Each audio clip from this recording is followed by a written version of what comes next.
તો ગુજરાત કોંગ્રેસમાં પણ એ જ પ્રકારની સ્થિતિ છે। વધુ એક વખત અમરેલી જિલ્લા કોંગ્રેસમાં ભંગાણ સર્જાયું। રાહુલ ગાંધીની ન્યાય યાત્રા વચ્ચે તૂટતી કોંગ્રેસ। અમરેલી જિલ્લા કોંગ્રેસ પ્રમુખે પણ આપી દીધું છે પોતાના પદ પરથી કોંગ્રેસમાંથી રાજીનામું।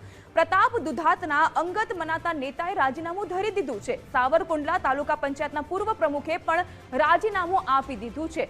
સાવરકુંડલા તાલુકા કોંગ્રેસના પ્રમુખ મનુભાઈ ડાવરાએ પોતાનું રાજીનામું આપી દીધું છે। અયોધ્યા રામ મંદિર મુદ્દે કોંગ્રેસના વલણથી તેઓ નારાજ હતા અને આખરે તેઓએ રાજીનામું આપી દીધું છે। આગામી દિવસોમાં તેઓ ભાજપમાં જોડાય, ભાજપનો કેસરીઓ ધારણ કરે તેવી પ્રબળ શક્યતા।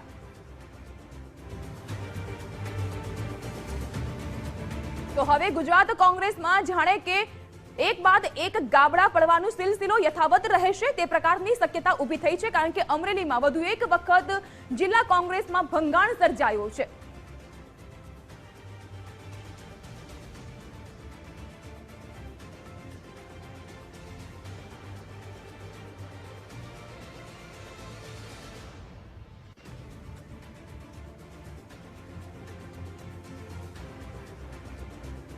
તો કોંગ્રેસ નેતા પ્રતાપ દુધાત આપણી પાસે જોડાઈ ગયા છે। પ્રતાપભાઈ, સ્વાગત આપનું ગુજરાત ફર્સ્ટમાં। મનાઈ રહ્યું છે કે આપના અંગત નેતાએ રાજીનામું આપ્યા બાદ તે ભાજપમાં જોડાઈ શકે છે, શું કહેશો આપ?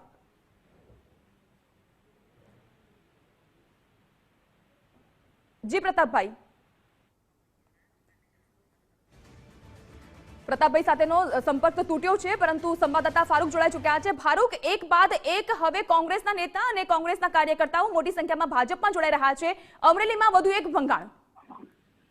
જાગૃતિ હિરાજુ અમરેલી જિલ્લા કોંગ્રેસમાં પ્રતાપ દુધાત જ્યારે પ્રમુખ પદે આવ્યા બાદ જિલ્લા કોંગ્રેસે ચેતન મંત્રી બનવા માંડી હતી, પરંતુ જે રીતે અમરીશ ઢેરનું રાજીનામું પડ્યું બાદમાં જે રીતે મનુભાઈ ડાવરા એટલે પ્રતાપ દુધાતના અંગત સારથી ગણાય છે, કેમ કે ગત 2017ની વિધાનસભાની ચૂંટણીમાં પ્રતાપ દુધાતના તમામ કાર્યની જવાબદારી મનુભાઈ ડાવરા પર હતી અને મનુભાઈ ડાવરા જ અત્યારે રાજીનામું આપી દીધું છે। રાજીનામાનું મુખ્ય કારણ તેને રામ મંદિર મુદ્દે જે રીતે કોંગ્રેસનું વલણ હતું તે દર્શાવ્યું છે।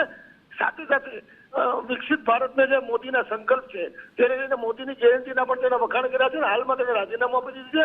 સાવરકુંડલા તાલુકા કોંગ્રેસ પ્રમુખ હતા અને સાવરકુંડલા તાલુકા પંચાયતના પણ પૂર્વ પ્રમુખ મનુ ડાવરા હતા। સહકારી ક્ષેત્રમાં પણ મનુ ડાવરાનું બહુ મોટું નામ છે।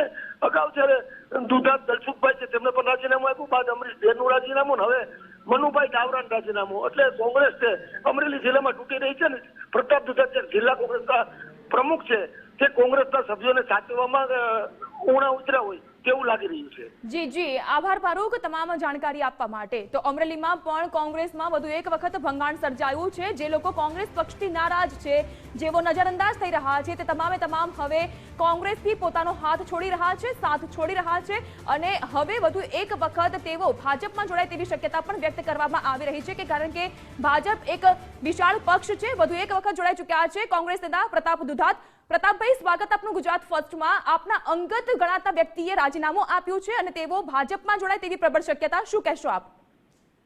ટીવી મીડિયાને નવી નિમણૂકો આપીએ નથી દેખાતું। સવારમાં એબીપી થી લઈને બધી જ મીડિયાઓમાં તમારી ગુજરાત ફર્સ્ટે નવી નિમણૂક સવારમાં અમે આપેલી છે, એના લેટરો અને અમારા પત્ર વ્યવહારો અને અમારી પ્રેસ નોટો મોકલેલી છે, જે મીડિયામાં નથી ચાલ્યું।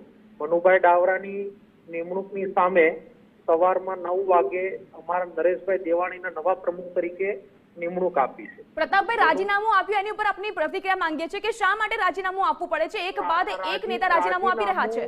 રાજીનામું આપવા પાછળના કારણો એ પ્રકારના છે, સ્થાનિક ધારાસભ્યના રિલેટિવ છે અને ઘણા ટાઈમથી એમની સાથે સાંઠગાંઠ ધરાવતા હતા અને આજે સવારે ટીકળા ગામના એક કાર્યક્રમની અંદર પોતે હાજર રહેવા તેને 6 વર્ષ માટે મેં સસ્પેન્ડ પણ કરેલા છે અને નવા પ્રમુખની નિમણૂક આવી ત્યારબાદ એને આ લેટર વ્યવહાર કર્યો છે કે મેં રાજીનામું આપ્યું।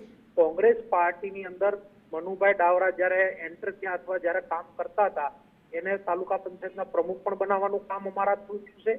પાર્ટીના પ્રમુખ પણ અમે એને બનાવેલા છે અને નવા મનુભાઈને અમે ડેવલપ કરશું। કોંગ્રેસ પાર્ટી છે, કાર્યકર્તાઓ તૂટતા જાય, નવા કાર્યકર્તા જોડાતા જશે, ડોહળું પાણી જતું જાય, સારું પાણી આવતું જશે। જી જી, આભાર પ્રતાપભાઈ, આપ ટેલિફોનિક વાતચીત કરવા માટે જોડાયા તે બદલ। તો પ્રતાપ દુધાતનું એવું કહેવું હતું કે તેઓને તમામે તમામ પદ આપવામાં આવ્યા છે કોંગ્રેસ તરફથી, પરંતુ તેઓ જે સ્થાનિક ધારાસભ્ય છે તેઓના જોડાણમાં હતા, તેઓના સાથે સંપર્કમાં હતા, તેના કારણે તેઓએ રાજીનામું લેવાનું પગલું ભર્યું છે।